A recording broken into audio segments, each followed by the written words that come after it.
Hello, thank you for joining AcademiaSG's second pre-GE webinar.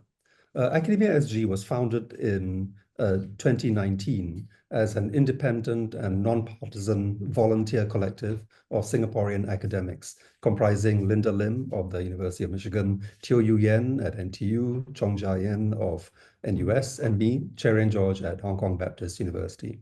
Joanne Liao at Simon Fraser University is our associate editor. We believe academics can and should contribute to important public debates. Our regular outreach includes a monthly email newsletter and events like this one. We sometimes hear that we Singaporeans should mind our own business. We agree 100%, and we believe that the politics and public affairs of our country is the business of every Singaporean. It's in that spirit that we decided to organize this webinar. Politics always becomes a bigger talking point in the run-up to a general election. The controversies of the day can be highly absorbing, even entertaining. Whether they actually help clarify the decisions we have to make as voters, well, that's another story. In this webinar, we want to get back to basics and ask what exactly we should be focusing on when we assess candidates and parties. To help us, we have with us two political scientists, Walid Jumblatt Abdullah and Chong Ja Ian. But I want to start with a guest who used to wear another hat as she had a seat in Parliament as a non-partisan nominated member of Parliament between 2018 and 2020. So Anthea Ong, welcome. And I'd like to kick off the discussion by asking you, what do you think core roles of MPs are that we might often overlook or perhaps don't understand fully that you would like to share with our audience? Thanks very much, Karen. Good evening, everyone. Delighted to be here. Rare for me to have such an exciting Sunday evening, I have to say.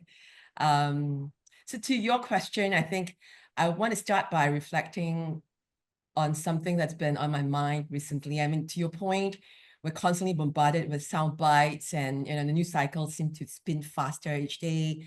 It's so easy to get caught up. It feels a bit like we are watching a political drama unfolding, right? And I even actually made a little bit of a quip the other day about how I'm just binge watching these two NMPs resigning before their term finish as a plot twist, with PAP scoring their own goal that has now left voters thinking, oh, surely there's only now one way, for diverse voices in Parliament.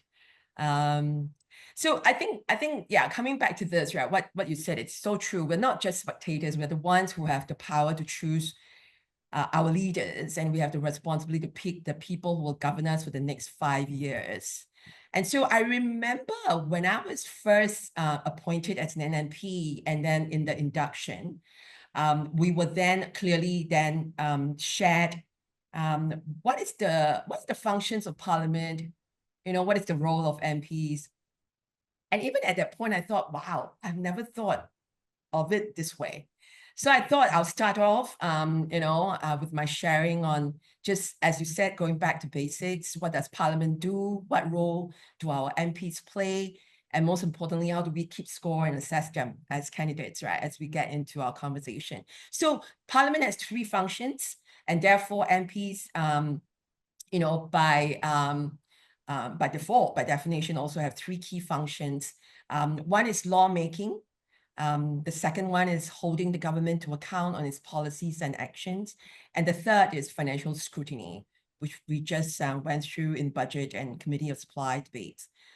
So I guess it's important for me to just share a little bit, and then we can discuss.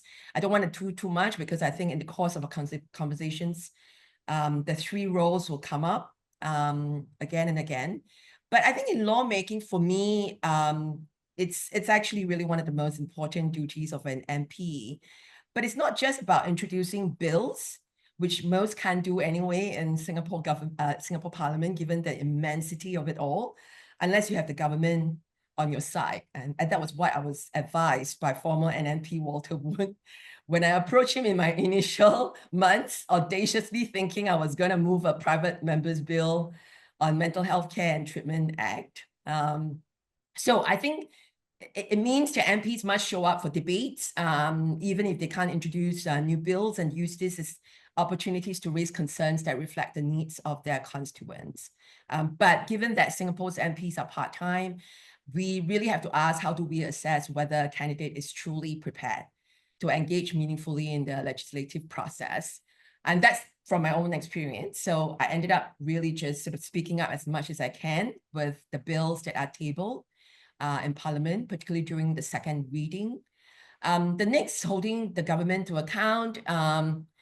With limited time, that's all of 90 minutes for question time at the beginning of each sitting.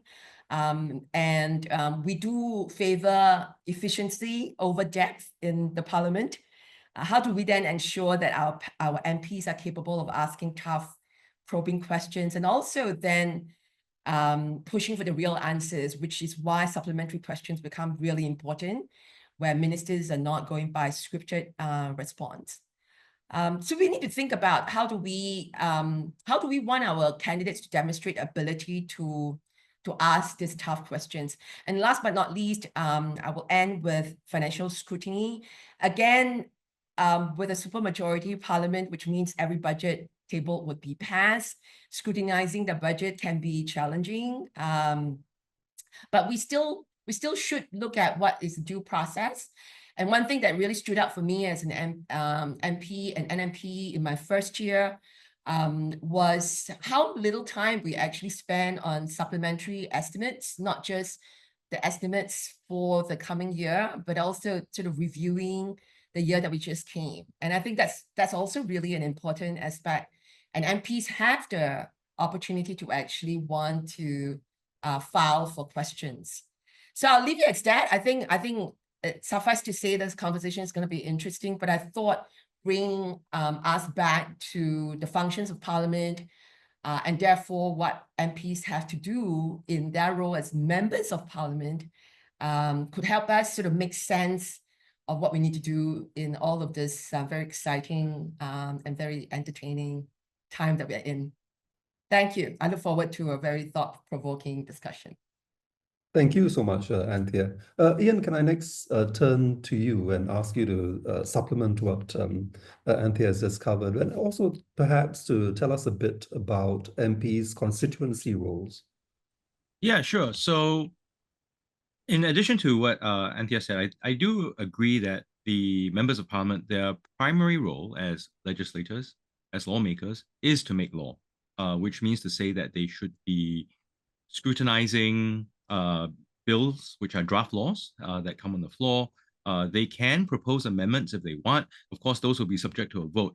But like private members' bills, which every member actually technically has a right to raise, sometimes the point may not be to get the bill passed. Sometimes you may raise an amendment or a private member's bill in order to spur debate. So that's a possibility as well. Just because something's on the floor doesn't mean it will get passed.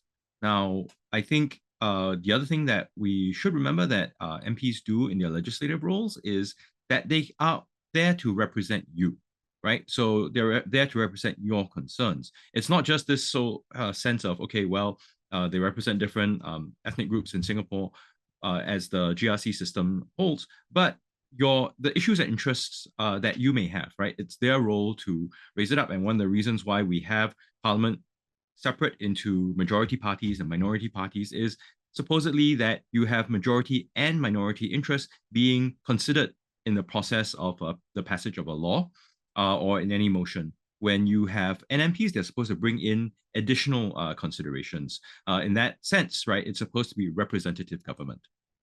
So at least that's what we aspire to. And I think just one last bit on this is also if any individual or group of people have concerns, they can actually petition Parliament directly. This is not a mechanism that is used often in Singapore. Sometimes it is, but you can petition Parliament and have an MP raise your petition on the floor. And it often pertains to a bill, and it will be debated. That doesn't mean it'll pass, but sometimes we do want that debate. We do want that discussion and deliberation to be done in public. Now, that's the legislative role. There's also the municipal role. In Singapore, our members of Parliament, well, they wear many hats, but at least in terms of their official roles, it's dual-hatted. Meaning to say that they are also in charge of town councils, they're in charge of municipal issues. In most other jurisdictions, your members of parliament are just lawmakers. They tend not to also have to worry about municipal issues. In Singapore's case, with the Town Council Act of 1988, the responsibilities for taking care of the municipal issues had gone to MPs. Before that, it was largely the responsibility of state agencies like the HDB. But even prior to that, prior to independence, there was a city council, basically elected city councillors who take care of municipal issues that came out from the municipal council that was fused into the Ministry of the Interior at that time, together with the rural board. So there was the elected council that looked after the urban area, and then the rural board that wasn't fully elected, that was looking after the rural areas. Those got fused into state functions in 1959, largely to streamline the function of government. So yeah, all this is really I know it can get a bit dry, but it's just to show you the sense that the responsibilities of our MPs have morphed over time, and they actually take on a larger array of responsibilities than legislators in other jurisdictions. I'll stop there for now. Well, thank you. Before we move to Walid, I just want to share, I'm not sure if you can see it, some of the questions that we have received from our audience.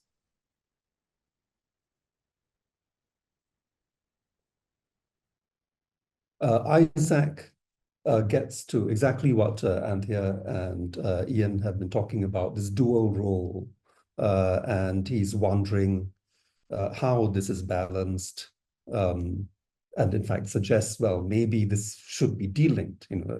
Are they a happy marriage? Which of course is a question that goes far beyond what is relevant to this election, but it's a question that I guess is for the distant future. But I appreciate the fact that you are highlighting this dilemma. There's a balance to be struck between the two, and I think this is something that we want to talk about more. Another question that has come from Ashari Ali is, how can we evaluate the MP when they only appear at the door during election hustings? Well, personally, I don't know whether this is a fair comment. Of course, MPs may be doing a lot of work that is not immediately obvious to residents. But this raises a key question again that we are trying to address in this seminar. How do we evaluate candidates and sitting MPs? And so now I want to turn to Walid, and perhaps you could share with us what we know of voters' choices and preferences, through past election results. I mean, although voters, I guess, pick candidates for various reasons known only to themselves, but do you have a sense of what counts when voters are assessing both ruling party candidates and especially opposition candidates? Thank you, Prof. So I am delighted to be here, and it's really related to what Prof. Yan Chong has already talked about. So when people are assessing, so we backtrack a bit. When people are voting, they are always voting based on the available institutions of that time. And in Singapore, this is not unique to Singapore. People vote according to the first past the post and GRC system. That's the first one. And people are also voting in the context of a dominant one-party system. Right? If the electoral system was different, if the electoral system was proportional representation, voters would behave differently. This is borne out throughout all we know in political science. Although, of course, Singaporeans it's a truism in international relations. All countries think they are unique. Singaporeans tend to think that we are unique, and therefore all these things do not apply to us, but they do. And voters are rational. And I just want to show maybe some data. Sorry, I've been having trouble sharing the screen. Is it showing? Yeah. Okay. Thankfully. Thank you. Okay. So if you look, this is the average vote share that I've gotten based on the constituency numbers in the 2020 election. And you see the WP, well, in the total amount of votes it got in the constituencies it contested actually surpassed the PAP. But of course, it only contested in 6 constituencies out of 31.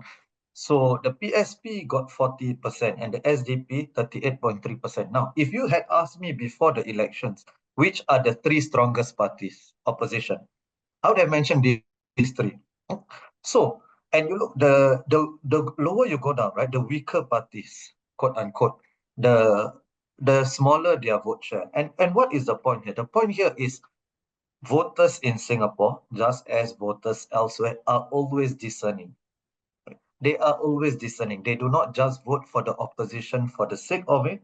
They do not just vote for any opposition figure. They will reward the ones that they think are more credible. Now, I think if we understand that, then there are a few things that we can get. One is we shouldn't insult voters.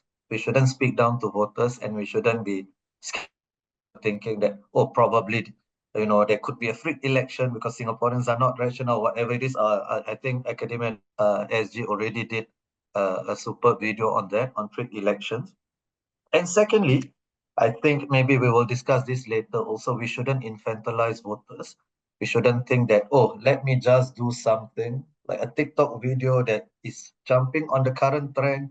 Let me not discuss any policies. Let me not discuss any important thing and think that I can get votes.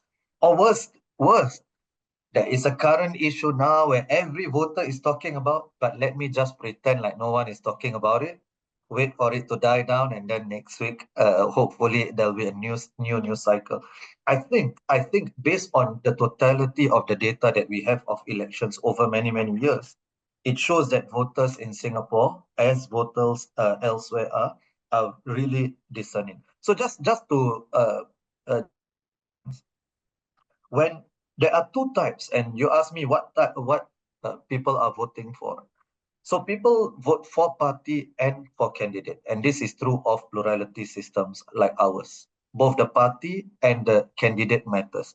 That's why you see that the stronger PAP candidates, they get higher voters than their seemingly weaker counterparts. Right?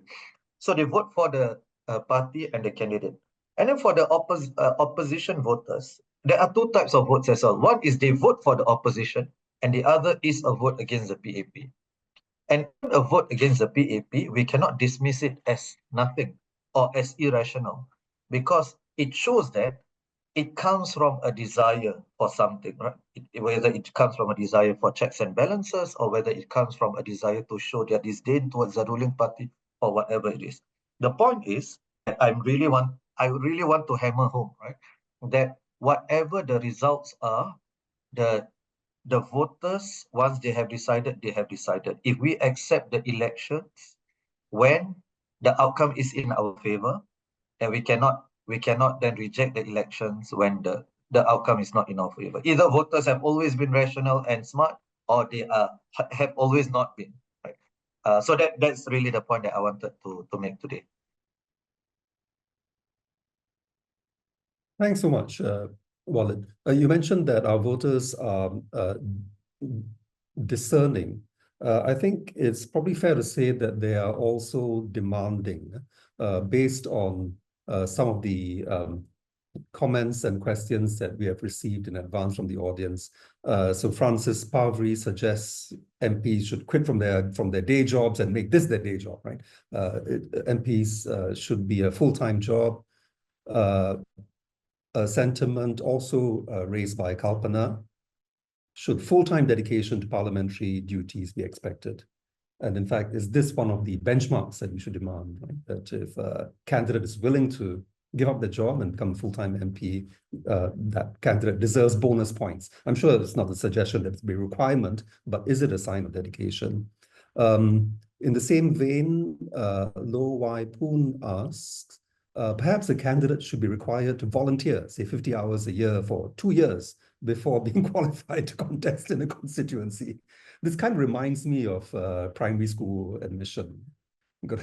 Volunteer the kids' school for priority. And I think the sentiment behind it is legitimate, right? I mean, if constituencies matter, I guess people don't quite like the idea of people parachuting in. You know, you want candidates to have some familiarity and history with that constituency. I'm not going to ask you to respond to these. I think these are really just comments, things to think about. Let me go back, though, to the question of the MP's role in Parliament in particular. What is the importance of MP's role in the House? Ian and Walid, could you perhaps give us an example of PAP backbenchers or opposition MPs, either contributing positively to policy or where you think alternatively that the chances for policy refinement were missed, to put it crudely, because MPs were not working hard enough? Who would like to go first? Ian? Yeah. Yeah. Either. No, it's okay. I'll let my professor. So I want to go back to one thing that Anthea said, that in Parliament in Singapore, we emphasize speed. I will say speed, not efficiency. They're not the same thing. We emphasize speed, right? How fast we pass laws. But what we don't have is a committee process. In many legislatures, there's a committee process to vet the bill before it even goes for a first reading. That allows for scrutiny. Some people claim that it slows things down. So that's, of course, something that is, again, for a longer conversation, but just to give a framing to what MPs could do in terms of the legislative process. Can I just interrupt you? We do have select committees, but how is what you are describing different? Sure. So select committees, okay, yeah, that's a really good thing to raise. So select committees in Singapore tend to be formed over some specific issue, right? Whether this was the hearing leading up to POFMA, whether this was the hearing relating to whether Pritam Singh did or did not lie in Parliament. So they tend to be formed around special issues. Whereas these standing committees in other legislatures, they tend to be committees with that are quite specialized. So they will focus on a particular area. So for instance, many legislatures might have a Defense and Foreign Affairs Committee. Sometimes they're separate, but sometimes they're together. And what they do is any legislation to do with defense or foreign affairs, they will look at it first. They will conduct hearings so that they would inform the bill and any sort of discussions afterwards, right? And they will call in expert witnesses and things like that. So that process is a bit different. And legislators over time, because they serve on a committee for a while, they keep looking at the same issue, can develop a degree of expertise. And sometimes these committees will have their own independent staff, so they are able to gather information and all that. So you're saying that the current GPC system does not fulfill that. Yeah. Right. So the GPC system is slightly different. The GPC system is, as the name suggests, is the Government Parliamentary Committee. These committees, standing committees, are supposed to represent the proportion of Parliament, right, that I'm talking about. Whereas the Government Parliamentary Committees we talk about in Singapore, they only have members of the ruling party, right? Hence the term government, whichever the sitting administration is. They are supposed to provide feedback. They sometimes will get briefings, but what is missing in here is that representativeness that you get across the political parties that have been elected to Parliament. So the same level of elected voice or representation isn't there. So that's a key difference. And to my knowledge, GPCs, it's not practice for GPCs to vet every bill before it goes to the floor of Parliament.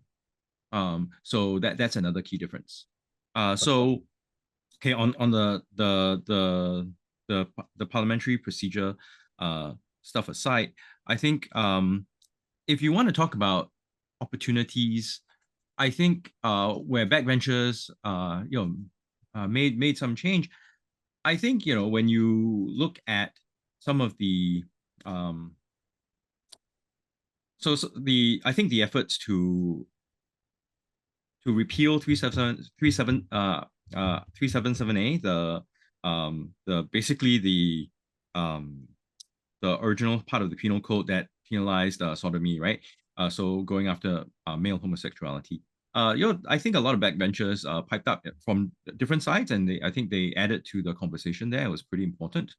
I think in terms of amendments, we don't have that many, but one that came to mind was during FICA.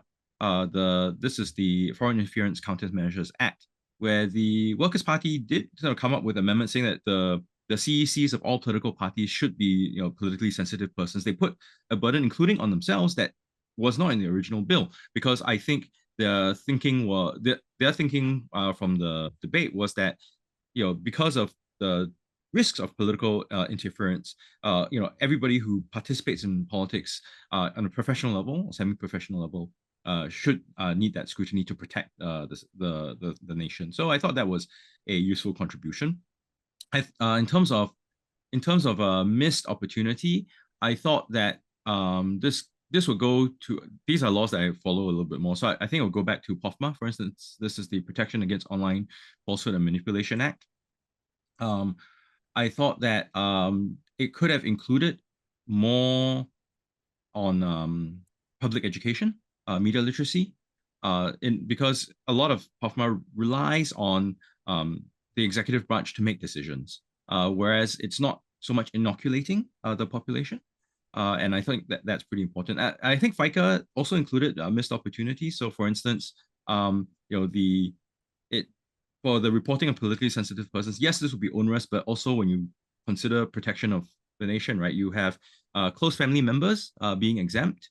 You have from the regulations on reporting for the PSP, politically sensitive persons, and also the reporting is not made public, right? So I think public scrutiny is one way to further protect, but basically that didn't come up, right, in the amendments by any side. So I thought that was a missed opportunity. So I don't want to go on forever, Walid.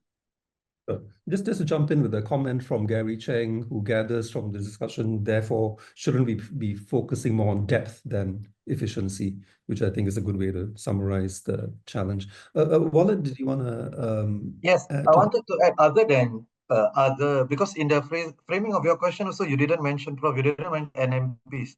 That's another important source of... So we're not voting for NMPs this year, so... Yeah, it's true.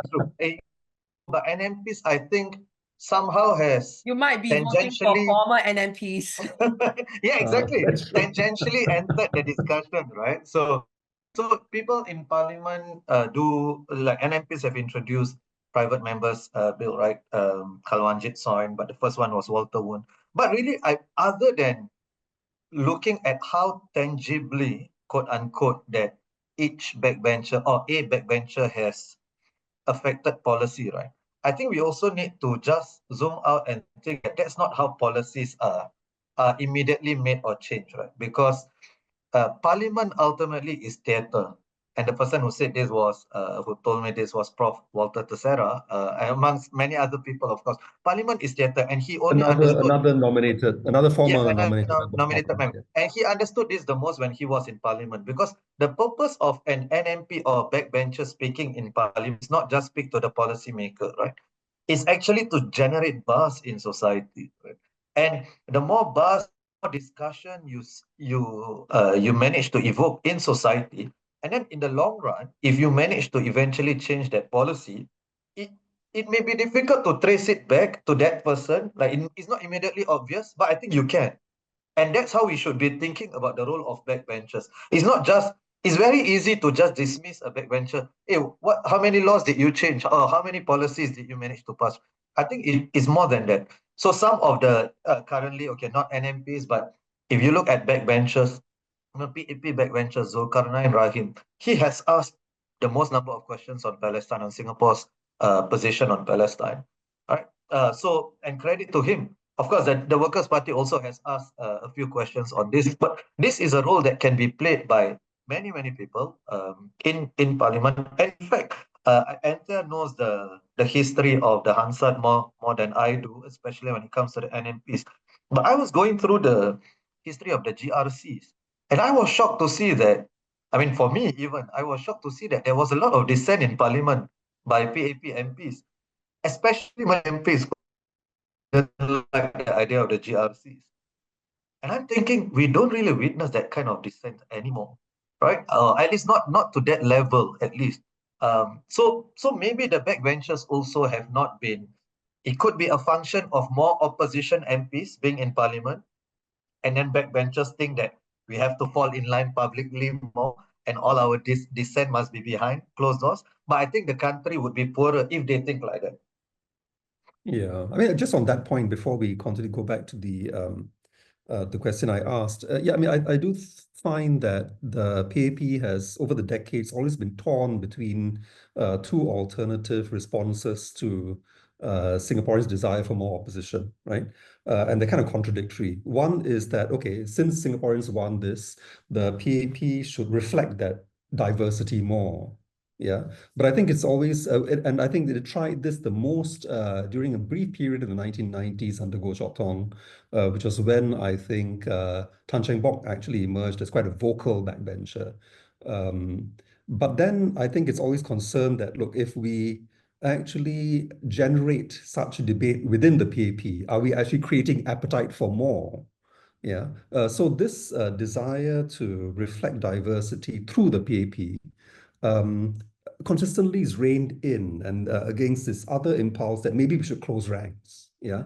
If we're being harangued by opposition and Kepo and NMPs and so on, PAP MPs actually should close ranks, stand together, and so that there's less divergence among MPs. And I suspect that we are in that phase right now. Yeah, from your observation. But Anthea, I want to come back to you and ask you, because I know you've put in a lot of thought to this, about how can citizens actually track MPs' performance better? Most of us do not follow every single debate, do not keep count, do not even keep track of our own MPs, on a consistent basis. What should we do? Yes, and to your point, every one of us sort of is guilty of that, right? And that means that when it comes to election campaigning, the recency effect of it all, especially since our campaigning period is so tight, that becomes all that we think about or know about the candidate that we are assessing. And I think that's really not gonna really help promote a healthy democracy. So I'm really happy to say that in recent years, we have some great citizen-led efforts to track MPs' performance to ensure greater transparency. The one great example, and I know it's been really hard for them to keep going, especially since they have graduated, is CAPE, the Community for Advocacy and Political Education. It's a student organization that was formerly a student organization based at Yale NUS. But since then, they're now independent and nonpartisan. Thank you for showing the good work that they do. So what they do is that the CAPE Parliament Tracker tracks MPs' contribution to national debates, their attendance, how often they speak in Parliament. They even do a great job in showing attendance, speeches, questions filed by party as well. And I think, I'm not saying that that's gonna tell us all, but it's a baseline, right? I mean, it's quantitative indicators, it's a start, it's a baseline that we can start in terms of investing in more of this sort of performance tracker of MPs. Another important initiative, full disclosure, I'm involved with them, is SG Mental Health Matters. And we have this initiative called Policy Watch. This group was formed for my budget 2020 debate, where we were getting really challenged with knowing the information in mental health care. And so we decided to do our own public consultation. So that actually then created this group that have come together to inform and educate the public on mental health policies, which, by the way, actually it's really broad, right? Which is why I was able to sort of speak up on just about every bill to bring in the mental health angle. So again, with SG Mental Health Matters, the Policy Watch is tracking MPs raising mental health issues on a monthly basis, and then at the end of the year, produce an annual sort of a research study report, going by even the constituencies, the MPs, but also going a bit deeper to try to start getting to more qualitative issues. So also looking into intersectional mental health, you know, instead of just sort of purely clinical mental health care related issues that are raised. So I hope we can see more. I know CNA and some other groups did do closer to election. They always kind of do a leaders board, as they call it, right? But that's also very quantitative, and I don't think that's necessarily helpful, you know, in telling us more. But it's a start in terms of just how many questions, how many bills.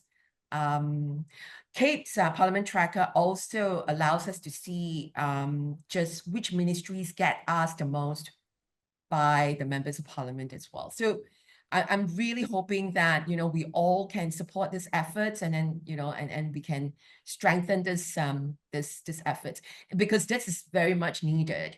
In countries like Malaysia and Canada, it actually started in Canada. It was a citizens' effort called the Open Promises, and citizens came together to start tracking every promise that ministers and MPs gave to the citizens, and then ask citizens to, every time you hear something, know something on the ground that relates to this promise, actually add on to that. And so, yeah, that's what I hope we can see more of, to keep track of, yeah, what's going on with our MPs.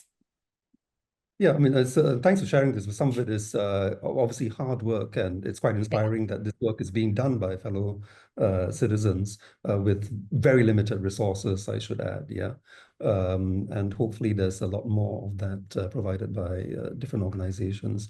I want to next ask about, you know, the way in which most of us nowadays are actually experiencing campaigning, which is, you know, on our devices. Yeah.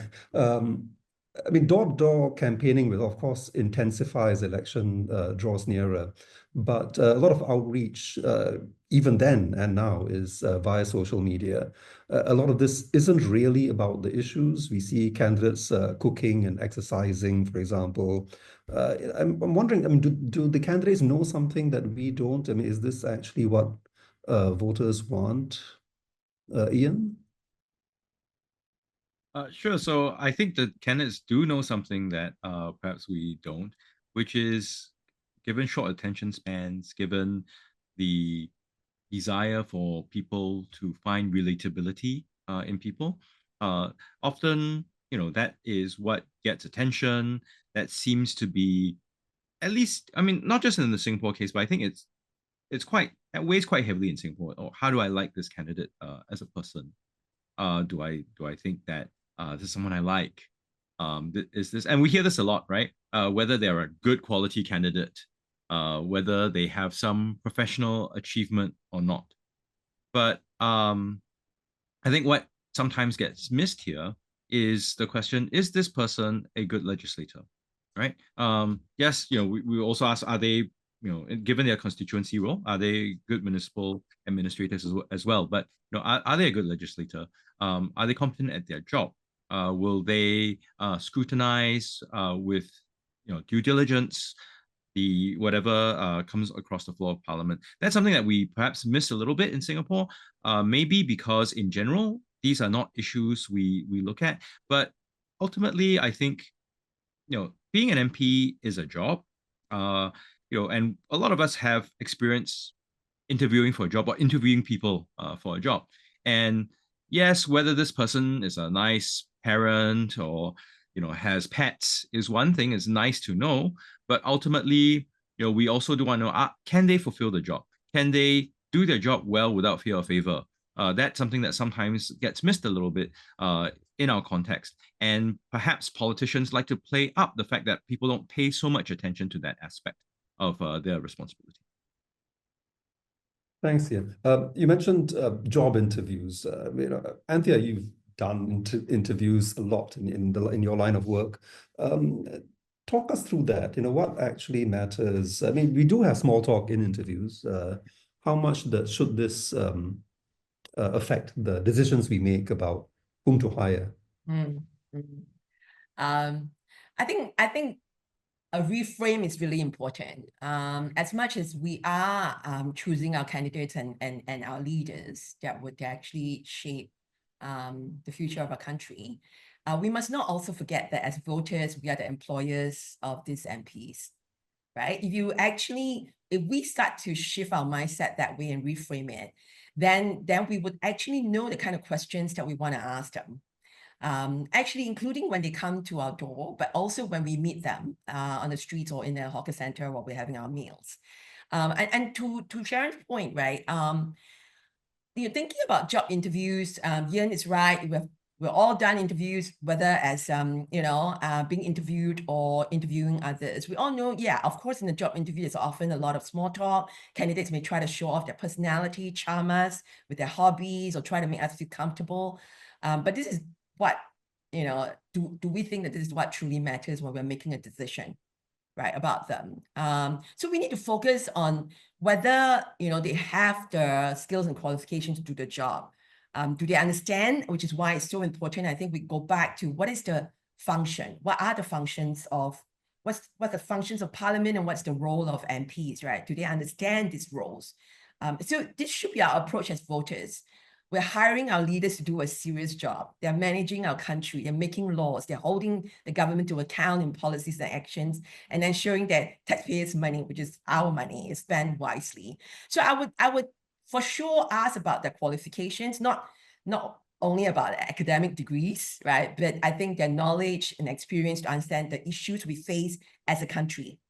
And that should not stop only about at the domestic level. We really have to understand also what's going on in geopolitics and, in the national, international landscape. And do they understand, the processes of lawmaking and so on? And I think the other part of it, in terms of job interview, I would say that we need to assess their problem-solving skills, right? MPs are not just ceremonial figures. They're not supposed to just cut ribbons.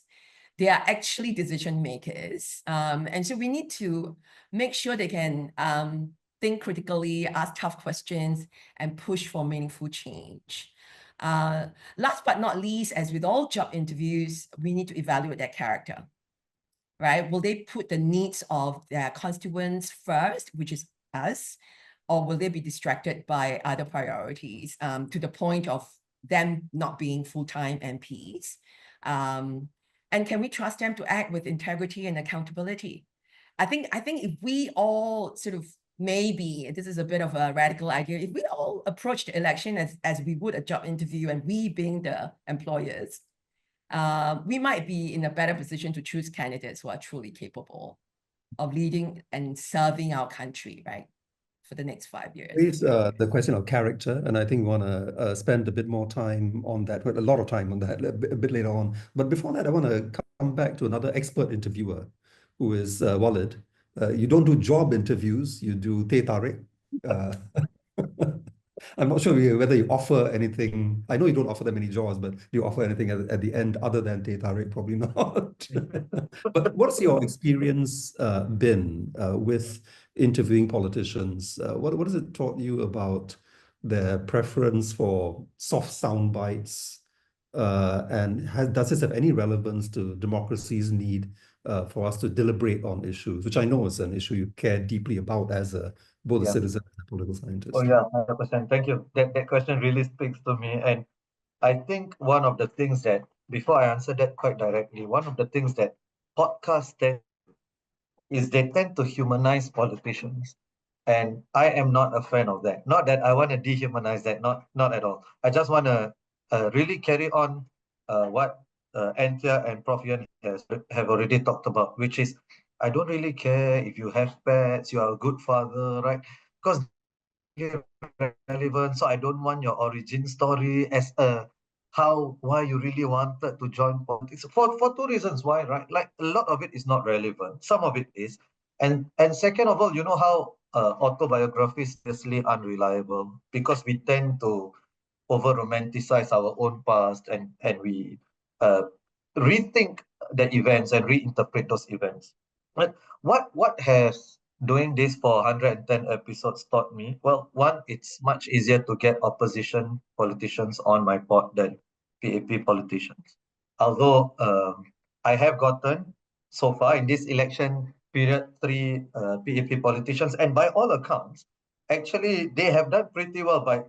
They've been DMing me, oh, I didn't know Rahayu was that eloquent and so on, and it's really a wonder why they don't not. This is you're referring to the Minister of State that you interviewed last Minister week. of State, and and Zul, and so why don't more of them come on, right? But I was thinking, well, maybe not everybody can do a 1-hour interview, right? Where it's more unscripted. So that's the first thing. And second thing, I have received before politicians who say they want to discuss this issue, and that's where I have to make a judgment call, and I have to think this issue, how important it is, how recent it is. So maybe if it's important, but it's not as recent, right? I could probably also think, okay, I can not ask this, or we cannot discuss it, right? But if this is an issue that everybody is talking about, and you want to come on, and you don't want to discuss that, I've canceled episodes before because of that. I won't mention who, but before. What are we going to talk about, the weather or something, if you don't want to discuss something that voters are actually talking about? And it tells me something. If you are unable to stand your ground or explain your policy or explain your party stance or your personal stand on something that voters actually care about, I'll be worried for the state of democracy. As in, honestly, and sometimes I get disappointed uh, because I still have expectations. Sometimes I get disappointed in certain people when they tell me, "Oh, I don't want to discuss it." And I say, "Okay, fine, we don't come on." I'm not earning any money from this. It's not as if I really need this or anything. And I'm really doing this to really, it's for democratization. Um, but if having you on is just to give you a platform not to discuss difficult issues, This is again, sorry. sorry.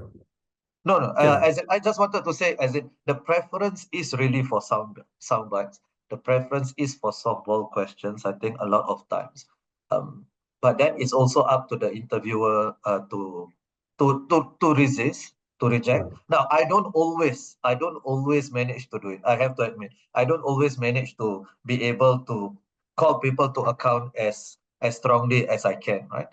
Because also, there's a human element, all of that. But there are still red lines for me, right? If it's something important, like now, if you want to come on my show and you don't want to discuss Palestine, I'm sorry. I mean, we can discuss it for 2 minutes or what, right? But we cannot not discuss it. I still have to ask you what your party stand, what your stand is. If not, then don't come on, So there are certain issues that, for me, that we must discuss because voters care about it. Not just because I care about it, because voters care about it. Yeah.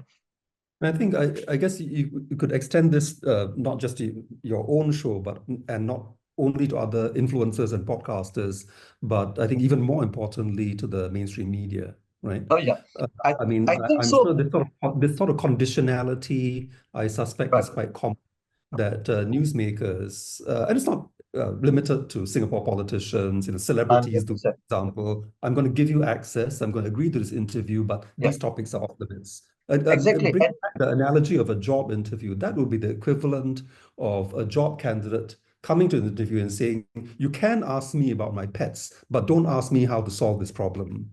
I mean, a job candidate like that would be shown the door immediately. exactly. Right? And I think I would hope that journalists, number one, and secondarily, podcasters and so on, understand this for the reasons that Walid has said. You're not doing justice to the Singapore audience or the voter if you let job candidates for politics avoid the issues that, albeit controversial, that Singaporeans want to talk about. Right? Exactly. So, bro, just one line, if I could, on this. Please. Yeah. So that's the reason why I started with the slide. I started to show that Singaporean voters are not stupid.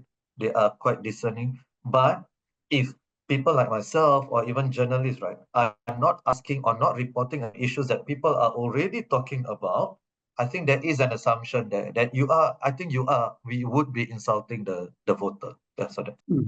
Right.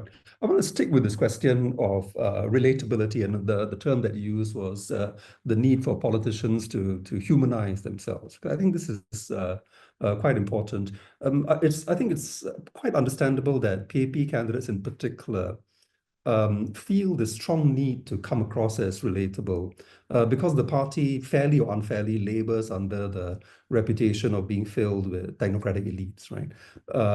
Their office holders are among the best paid in the world.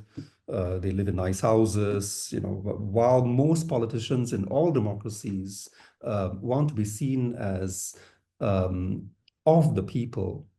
PAP politicians, I think, you know, for understandable reasons, are exceptionally keen to advertise their humble kampong backgrounds and so on, right? To show that they are not so different from ordinary Singaporeans. But I think this raises the, you know, sort of perhaps what may sound like an abstract question that I'm going to pose to Anthea.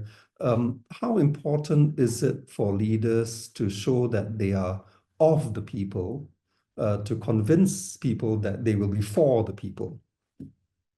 Yeah. I think we all know relatability alone isn't enough. I think that's been established, you know, in this discussion so far. Yeah, it's understandable why we need to keep saying that we've come from humble backgrounds and we've lived in a certain kampong. I have to say that honestly, we all know that coming from a humble background doesn't mean that we stay humble.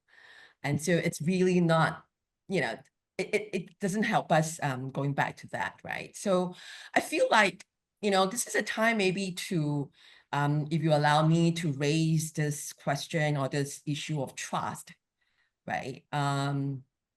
So because if we are looking for leaders who are serving us, who are serving the people, then trust is a big part of it. And trust is built on more than just a shared background, you know.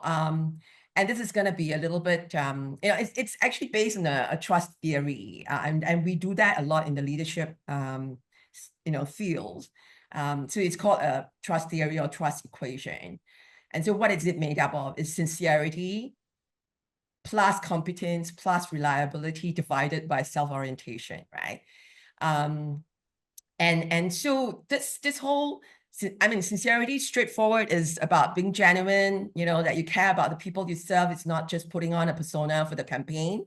Competence, we talked about it already a lot. In terms of the qualifications, the understanding, they're fit for purpose, they're right for the job. Reliability, of course, is for them to be dependent on, that they can be dependent on to follow through on their promises, especially and even in tough times. Now, self-orientation, this is critical, right? This is, again, what we shared earlier, that they must prioritize public interest over their own personal gain or political ambitions. So I feel like, therefore, when we talked about, you know, what are we looking for in these leaders in terms of the qualities? We're really looking to be able to trust them. Of course, there are other leaders' qualities, and if I use the Work Well Leaders, you know, model, which has also been researched, you will, you know, think about qualities like courage, compassion, commitment, and clarity. But I think what I'm essentially saying, I'm not trying to throw so many of this. It's not just about electing someone who seems of the people. It's about electing someone who has the trust, the values, the leadership qualities to govern effectively. So these qualities that will determine whether a leader is truly for the people. Right. The term trust is, of course, one of the ruling party's favorite terms, but it tends to use it more in reference to integrity, right? Sort of financial probity and so on, incorruptibility and so on. But I take it you're referring to something different, that you've not used the term empathy, but that probably needs to be figured somewhere too, right? That I trust you. I know that you are not like me. You are much better educated than me. You are more qualified than me, and so on. But I'm going to trust you to be able to step into my shoes and represent me. Would that be a fair summation of what? Yes, that's kind of covered in sincerity, right? Also, and the other qualities like compassion would come in, and I think commitment as well. Yeah, no, absolutely. I don't think trust is just about integrity. And in fact, as you just heard, even the well-researched trust theory does not have integrity in there that is being singled out, right? It's more reliability than just sort of focusing on integrity. Yeah, it's not to say integrity is not important. I don't think it's the be-all and end-all when we talk about the trust that we have on our leaders. Ian, can I turn to you? Because I mean, I'm often surprised at how much stock is given to this notion of you're relatable, you come from a humble background, and you have to show that you know how to play working class sports and so on to get my respect. But you know, and it's odd because you know the most popular politician of the last decade, Tharman Shanmugaratnam, always sounded patrician, right? You know, never tried to appear like he's just you know, a kampong boy or whatever. Although he does, you know, plays football, that helps, right? Why is it so difficult for the ruling party in particular to understand that you know, relatability is not really you know, the evidence shows that it's not a guaranteed vote winner. That so Singaporeans are actually more sophisticated than that, right? Yeah, so I mean, there's one thing I also want to sort of bring up here, right, which is people are not single issue voters. Sometimes the media tends to play it up that way. People look at many different things. So this is where, when you look at Tharman comes in, clearly, you know, someone who is very erudite, someone who is very used to talking about and working with more sort of abstract kinds of things. But I think what he effectively does is to show people that he genuinely cares, that he's, in the way that he sort of talks about issues and the way that he engages people, he shows that he is actually interested in what people have to say. Whereas I think some of the relatability issues that come up is that you have people who will talk about their backgrounds and all that, but sometimes they don't give individuals or the public, when they're in a sort of more public setting, a sense that they care or are interested in what the public or their voters have to say. And so just to show that you have a similar background perhaps is not enough. I also think that with in the case of PAPMPs, there's a certain they have a certain structural issue which is stacked against them. The PAP will run a slate of 97 MPs and there are many people who are office holders who everybody will know. There's face recognition. So if you are a newcomer or if you have been a backbencher, how do you then try to brand yourself, so to speak, such that your voters will remember who you are from this, you know, huge, almost 100-person slate? So that's where I think some of the relatability comes up, because they're trying to show that, you know, I'm from this constituency, I have similar interests as you. So it's part of that too, that sort of desire or attempt to stand out against a huge slate where, you know, there are other people who get a lot of the limelight already. Right.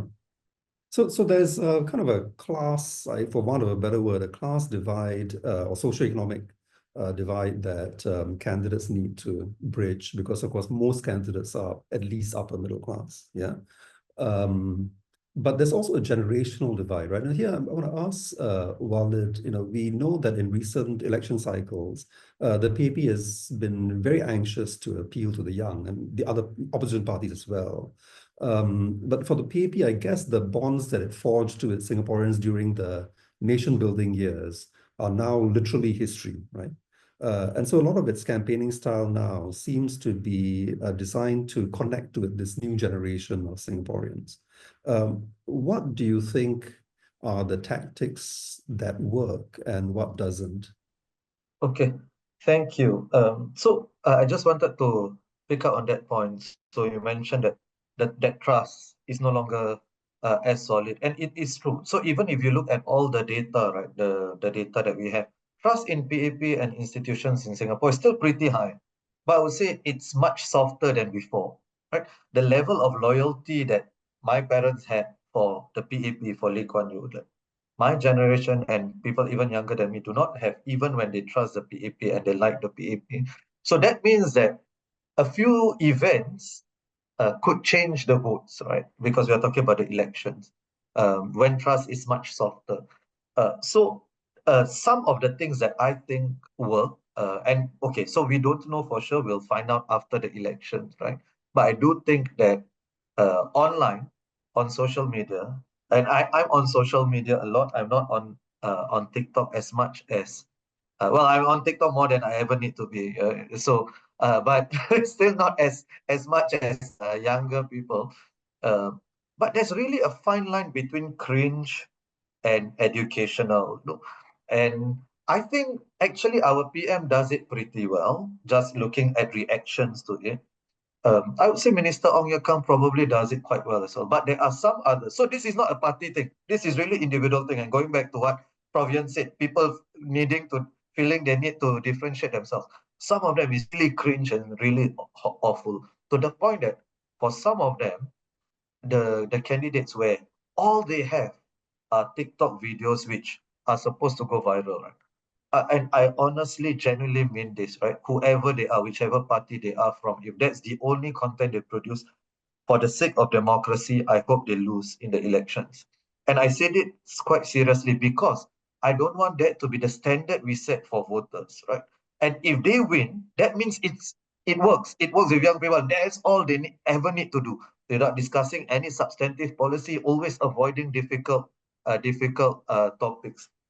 So I really hope that doesn't happen. Now, the other thing, I think a lesson from 2020, right? It's maybe not so related to what you said, but maybe a bit in terms of authenticity and all of that, which is in 2020, I thought it was the first time that actually voters, especially younger voters, punished the PAP for what they perceive to be actions or injustice. I think that was the first time in 2020, to the point that the Minister Shanmugam said that the PAP needs to do some soul searching because younger people think differently about race and religion. I think the high-handed actions that took place during the campaigning, that was something that younger voters especially rejected. So those are the kinds of things that I think would not work. If people are perceived to be condescending, especially because for the opposition, they have an unfair advantage in the sense that they are seen as the underdog. Right?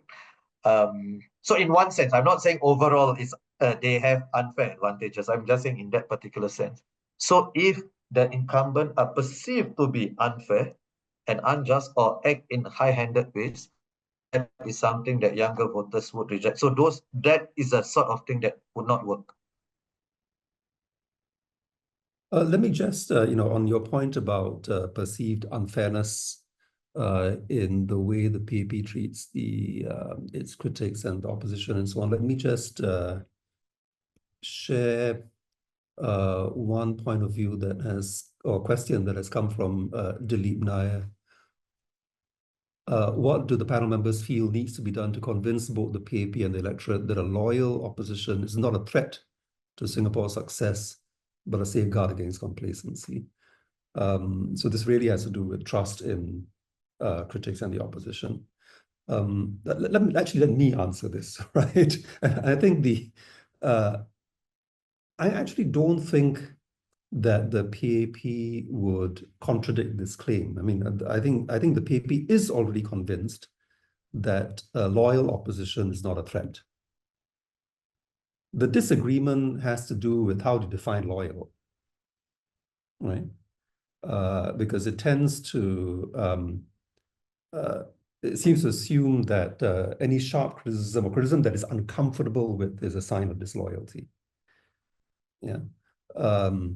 So I'm glad you brought that up, Walid, because I think it does resonate with what some of the our audience members are sensing as well. But okay, so far we've been talking a lot about the individual candidates, right? But of course, candidates are part of collectives. They belong to parties, and they will make up Singapore's 15th parliament. So when we think of parties and parliament as institutions, then the question of diversity comes up.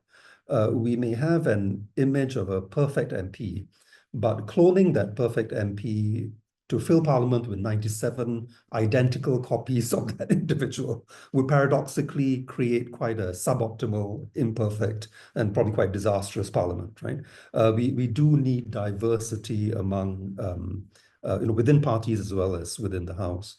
How do you think Singapore's 14th Parliament has rated, both in terms of multicultural as well as gender diversity? Ian, Walid, do you want to share your views on that? I Ian? think, wait. Carry on, Ian. We've not heard from you for a while. I was hoping to hide. So I think in terms of the 14th Parliament, because of the GRC system, we have quite a lot of representation across ethnic groups. I would argue that perhaps in terms of gender representation, we can do better. But Gender. of course, right, gender. But of course, it's not just Singapore's diversity and pluralism is not just a question of gender and ethnicity. Like I said, we are, as voters and as individuals, we're motivated by many different kinds of things. So we are also quite diverse in terms of issues we care about.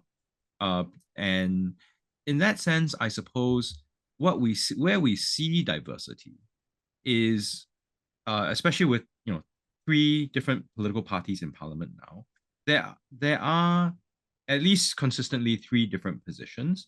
And I suppose what we get then are 3 different approaches, right, to similar questions that are posed either through a motion or through a bill. And I think that's okay. Getting back to your earlier question about loyalty, disloyalty, sometimes in Singapore, not just in Singapore, but sometimes there's a tendency to think about disagreement as disloyalty, which it doesn't necessarily work that way. And I think people can reasonably disagree and disagree sincerely. And I think we have seen some of that in the 14th Parliament. I think also sometimes in Singapore, we also like to be suspicious of people's motivations without really having much evidence. It's just because they have a different position.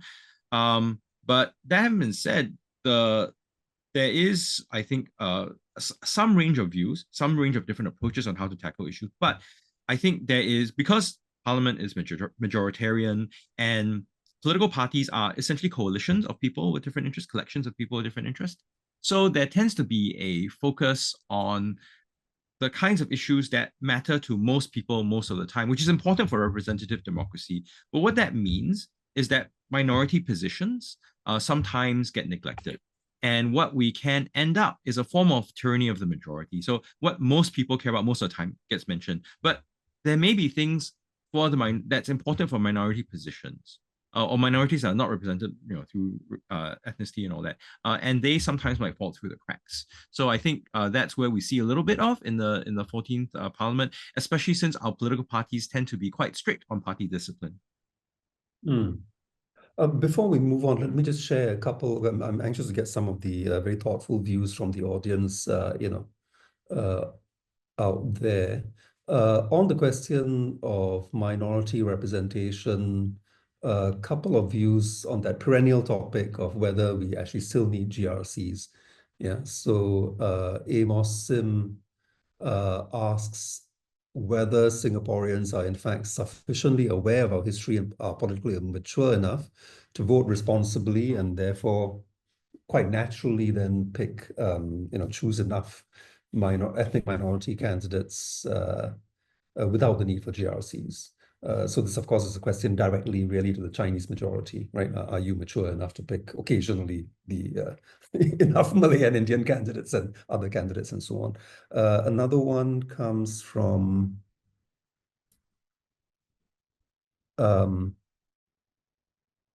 ethnic minority representation, substantive ethnic minority representation. which I guess refers to how effective our minority MPs are in representing the views of their ethnic constituencies. I'm going to leave these out there as things to think about. But so Ian, you've raised a couple of very important points. There are different ways to think about diversity, right? There's the traditional way, ethnic, but there's also sort of an ideational diversity of content or viewpoints that are expressed in Parliament. Walid, do you want to chip in on that?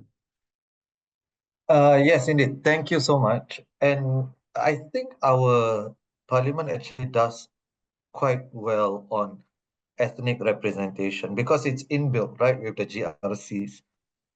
I think for gender representation is about 30%, which is okay. It's not super, but it's not bad. It's not too bad. I'm really not too worried about that kind of diversity, even though I think there is value to it. But I'm more interested in ideological and intellectual diversity, where I think that's where we lack. And it's not just a function of the dominant one-party system. It is, but also I feel that sometimes within the party, they are not allowed to be too different. Going back to an earlier point I made, and just to answer your question, Prof, directly, and Arun's question, I personally wouldn't be too upset if all of Parliament was Chinese males. I wouldn't be too.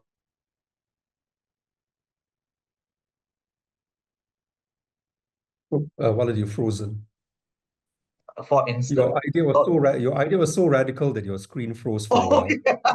Oh, is it? Your Okay, camera sorry. your camera fell. What? Walid is saying that he Sorry. wants the Parliament of 97 No, I Chinese. didn't say I want that. I say I'm not worried if that were to happen, and if they were intellectually different, right? And I'll give a very substantive example. In the 1990s, there was once a PMP who said in Parliament, I went to Little India and it was very dark. And it was, I mean, we are sorry. And then he went on further and said, not because there were no lights, but because there were too many Indians. None of the minority MPs actually stood up. And it was Cham Si Tong who stood up, right? It was a Chinese man who stood up and said that. Now, I would rather that kind of representation, right? Who actually will be speaking up for this as well. So I understand when you have ethnic minority MPs and women minorities, the assumption is that they would understand the community's issues more. And I think it's a fair assumption. However, there are a couple of caveats. First of all, there's a class dimension and they may be still isolated from what a lot of people are thinking. Secondly, is the community is not monolithic. Whether it's Malays, Indians, or women, they are not monolithic. And third of all, just because they understand doesn't mean they represent. Right. And you raised, Ian, the point, a similar point, which I think you mentioned, of course, the importance of remembering that there's a party whip, right, to maintain discipline within the party, and it's up to the party how much to enforce it, in each debate. But it strikes me that in addition to this institution of the whip, it's as if many in the Singapore establishment, I would even count, frankly, many opposition MPs and many NMPs as well have a psychological whip in their mind as well. And the latitude in our debates actually seems to have shrunk, and it's not very, everyone after a while sounds alike, and they're very apologetic if they don't sound alike. They feel that you have to stay in the middle. Was that your experience, Anthea? Because of course the NMPs are supposed to help us think out of the box. They're supposed to address exactly the flaw in representative democracy that Ian brought up, right? Which is this majoritarian tendency. NMPs, because they don't have to worry about their vote, are in fact free to take up important but not popular causes. Yeah. And I would also even go as far as to say controversial, right, and difficult issues that would typically cause, even oppositions politically. So they may not raise. And my own personal experience during my term was that migrant workers issues were not raised by the opposition at all. You know, and therefore there's such a role that the NMP can step up to play. And so going back to why I have personally been advocating for us to strengthen the NMP system, right? I mean, I understand all of the challenges of you know, whether they are is actually democratic or not. But if we continue to stay as a majoritarian democracy, then minority interests become a really high price pay for oppositions trying to get into parliament, understandably. But also, I'm also looking at just the sort of partisan ills that we're seeing in mature democracies around the world and how divisive and polarizing that can be. If we already have a nonpartisan bloc institutionalized into our parliamentary system, why would we not want to learn from what we are already seeing happening before us and do something about, you know, this bloc, right? This nonpartisan bloc that provides that diversity. To Walid's point, there should be diversity in ideology and intellectual, you know, inputs as well, right? Intellectual discourse, but also because it has been designed with the functional sectors in mind, they also bring that diversity of expertise and experience. Never mind that because they don't need the votes, you know, they don't have to be, they can speak up without fear or favor. They can also bring really interesting, maybe even specialized, you know, expertise. And I think that diversity of approaches to solving some of this complex and challenging problems that we're facing as a country is really important. It's not just about debating for debating's sake, but it also really offering solutions to some of these challenges. And because if it's a block and the fish cannot see water, meaning that, you know, if PAP or even in the opposition party, they behave as a bloc, as a party, they can't see outside of that, that transparency, then, you know, we need to get more of a way to get the fish to see water, right? So one example I would say is this, you know, all of us know the ban on lorries for migrant workers, right? That's been an issue that Parliament has debated for more than 10 years. And it was actually raised by Halimah Yacob when she was just an MP before she became a speaker, and then she became a president, and she's now stepped down. So you can imagine how long it has been. I mean, is it really a challenging issue? Well, no, that's no problem without a solution, but that's a real issue, right? Because we continue to see this issue as either or. Either we ban it and then, you know, the businesses would have to struggle, so the economic considerations took over, or we, you know, or we do that and then, you know, the workers would be safe. But actually, I would argue that it's both and. Why can't we ban lorries and still look at how we can actually support businesses, right? And how, what needs to happen? So some of us are finally coming together and say, okay, let's come together and propose a solution, and actually bring along, instead of actually the businesses against the workers, is actually to say, let's bring the businesses along with us to find a solution. And say maybe we can use the foreign worker levy as a way of helping the businesses tide over the additional cost.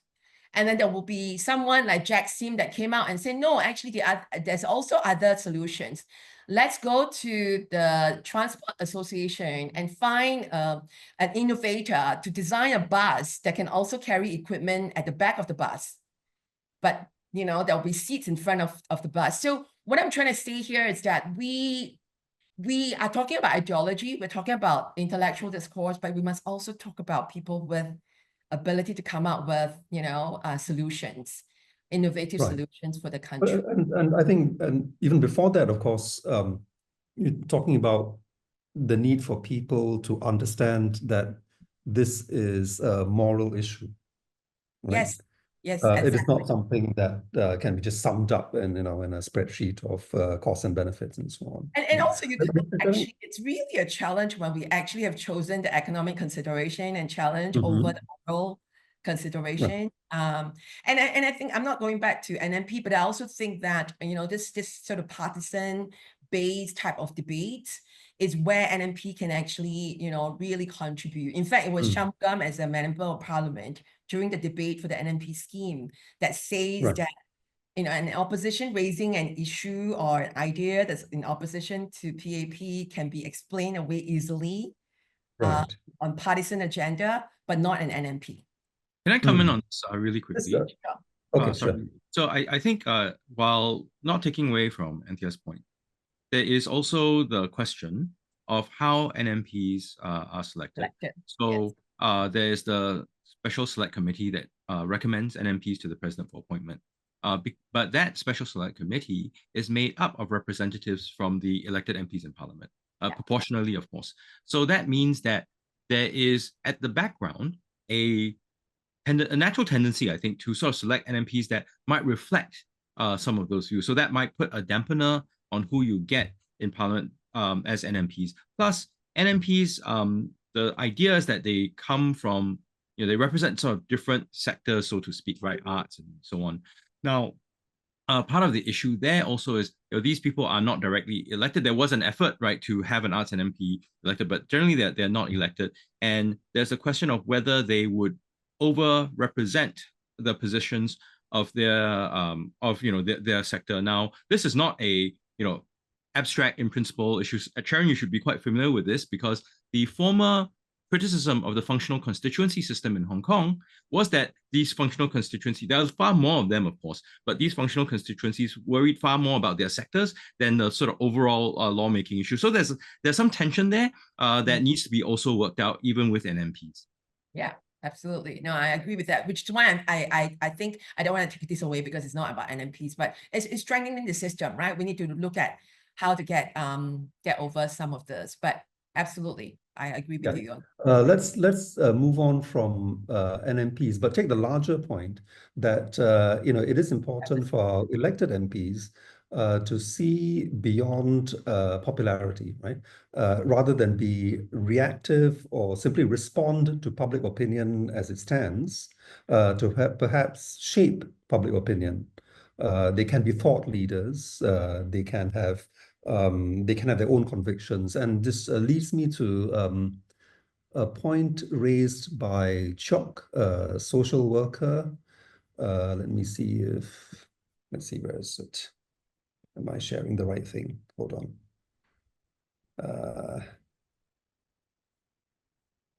Here we are. Yeah. This could be a relevant question we ask of candidates as well. Do you believe strongly in something? What is your pet cause, right? She mentions Lee Bee-Hua and Louis Ng, and I think it's relevant to the discussion that we're having. I mean, it would be nice if there are MPs who, regardless of the popularity of their causes, are willing to take a stand, and I think I'll put that out there. And that kind of leads me to one of the final issues that we want to discuss, which is that of character. Yeah. It's not really spelled out in the Constitution, but I'm sure we'll agree that it's extremely important. It is the MP's role as a leader, right? Whether or not one is an office holder or just a backbencher, an opposition MP, MPs do have this enormous role in setting the right tone for politics and public life, and I guess for social relations in general. I remember Lee Hsien Loong saying, more than 10 years ago, that politicians have a duty to get the politics right, by which he meant acting with integrity, cultivating trust, and so on, right? And I'd like to quote what our colleague Teo Ian messaged us a couple of days ago.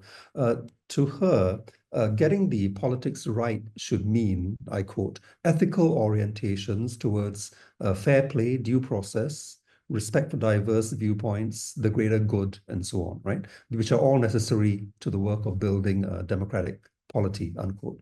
So she emphasizes that these are not so much personality traits like how relatable or likable an MP is. These are, I quote, actual abilities and commitments to playing their part in a democratic process of making decisions that fairly speak to the diverse interests of Singapore society. So Anthea, is this a reasonable expectation that voters should have of their elected representatives? Absolutely. I think this is not just reasonable, but critical expectation that voters should have. The role of an MP is really not just a political position. It's a leadership role, and leadership is a privilege, not an entitlement, right? When voters elect someone to serve, they're entrusting that person with a responsibility to act in the best interest of the public with, with integrity and fairness. So I do think the MPs must hold themselves to the highest ethical standards, because their actions reflect not only their personal values, but also the values of the society they represent, in this case, Singapore. I also want to say that the worst behaviors we tolerate from our leaders eventually become the standards we accept as a society, right? So I do think this is a very important aspect. Having said that, I must say that, it's also important to recognize that our leaders are human. They're not infallible. They will make mistakes. Then the key questions and how we judge them on that is how they, ethically handle those mistakes.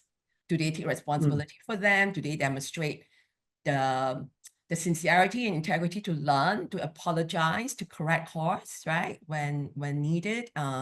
So I think when we talked about ethical standards and considerations like what Ian has raised, it's also about accountability, which is such an essential part of this. So yeah, so we must remember that we are not looking at just MPs' policies or proposals, but also looking at their ethical conduct, whether they're in line. And I want to extend that, because it's not just about their own conduct and their private life, right?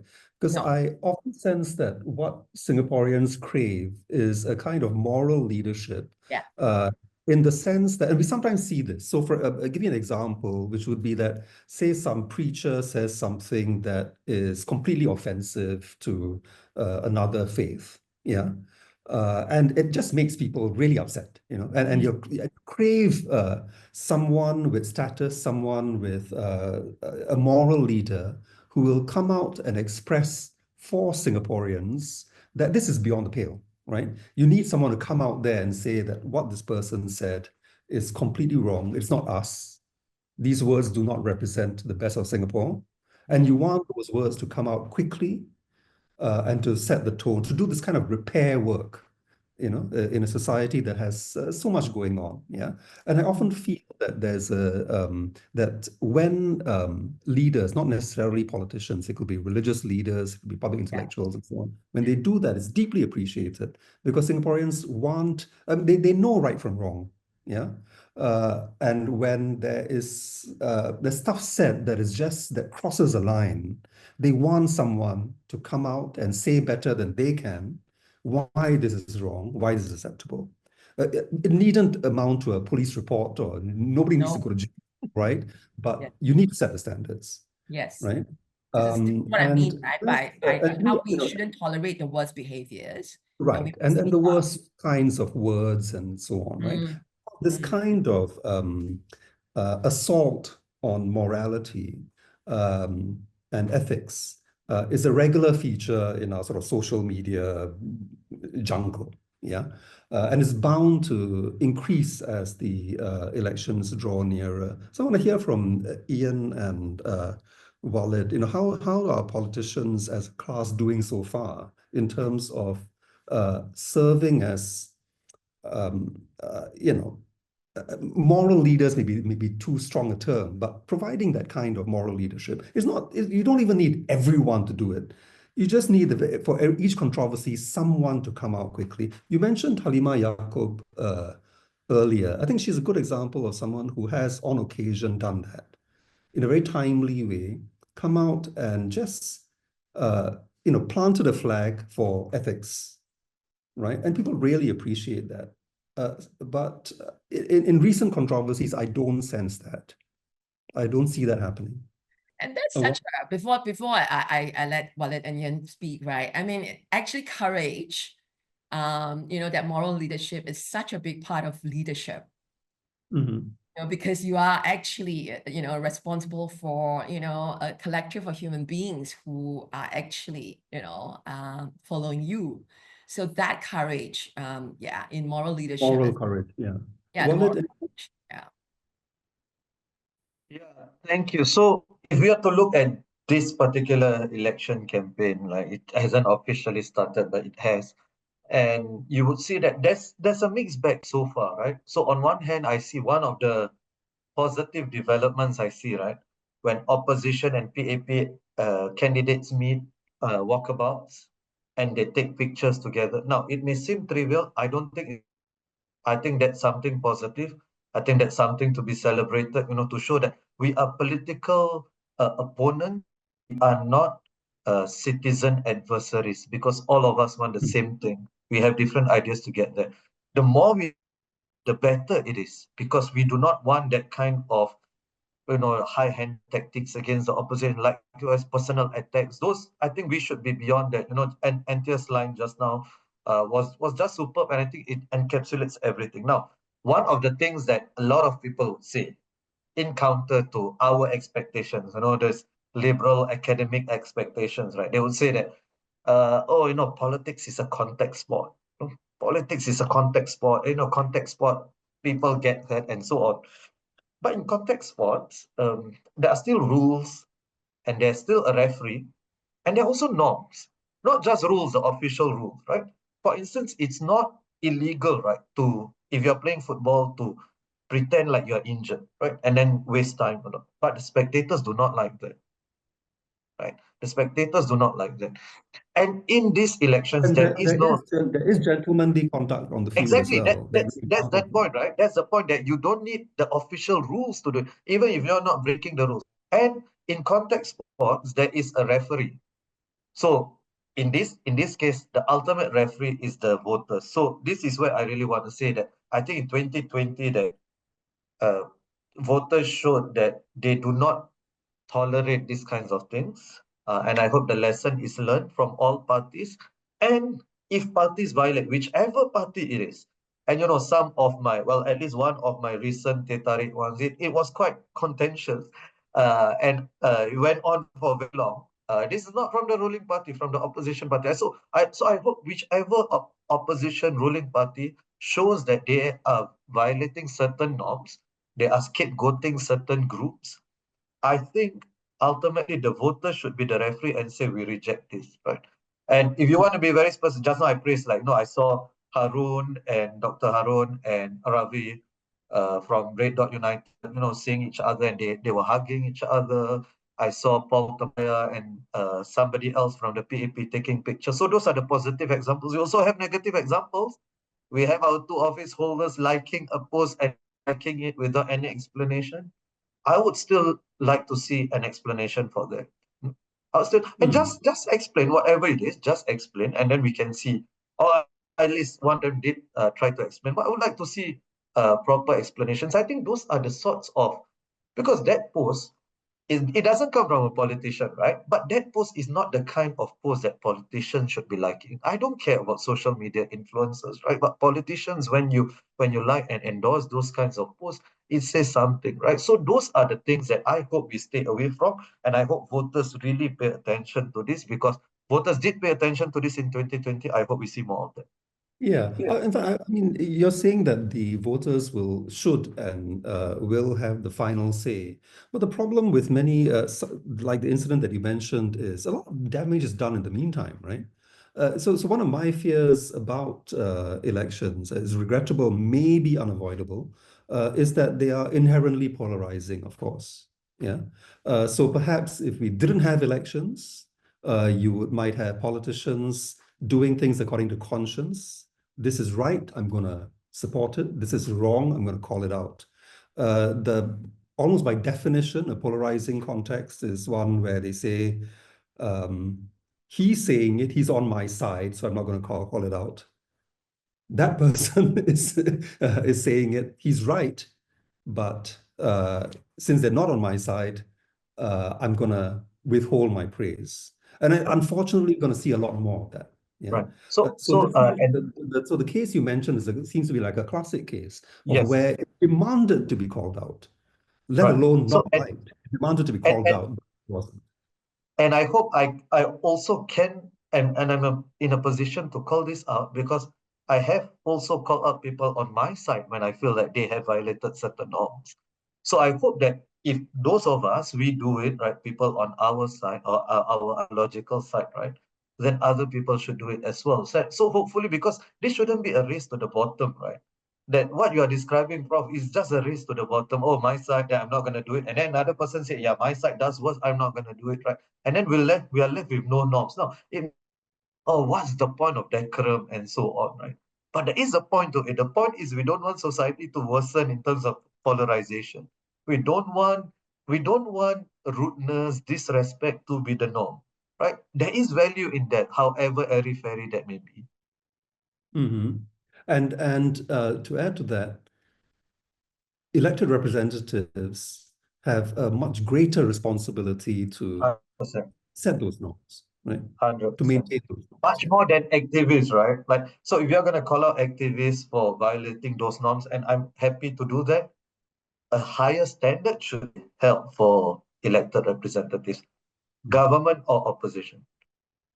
Right. Thank you. I'm going to unfortunately have to. We've taken much longer, because there's so much meat in so much of what you said. So a quick final round, which I guess is I'm going to ask you for a wish list, but a list of one, one item each.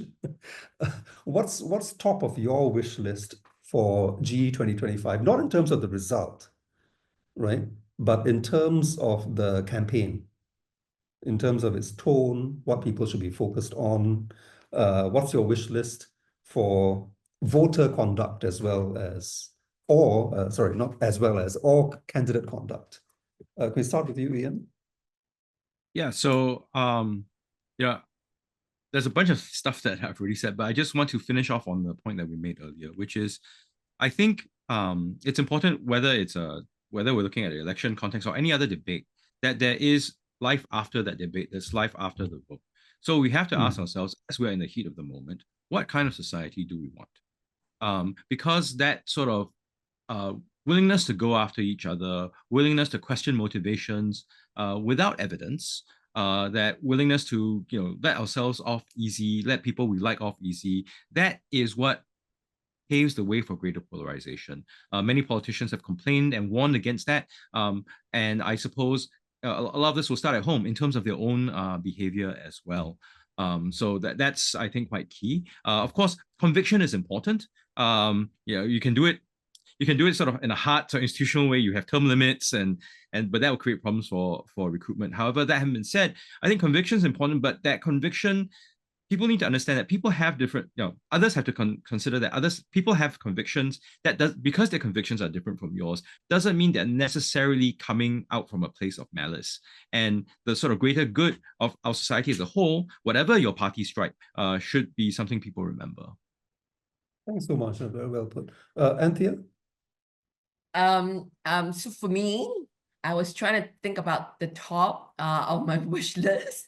And it's really hard. It's a whole list of them. I think I'll just really go through quickly. I think the first and foremost for me would be to just be about substance, not style, right? I mean, there's just so many slogans and catchy slogans, and I just want to see that we are focusing as voters on policies, on all that we talked about when we are choosing the candidate, right? And I also think that in the face of what's going on with the leadership crisis across the world, I can't emphasize enough, and thanks to you, Ian, for raising this to remind us that we choose leaders who are as ethical as they are competent, right? If not more. And going with Ian's point, I really hope that we don't have this excitement only once every 5 years, but democracy doesn't stop at the ballot box, that we create a political system that keeps citizens engaged all year round, and that it thrives on debate, that we can create a more open political space where all voices can be heard.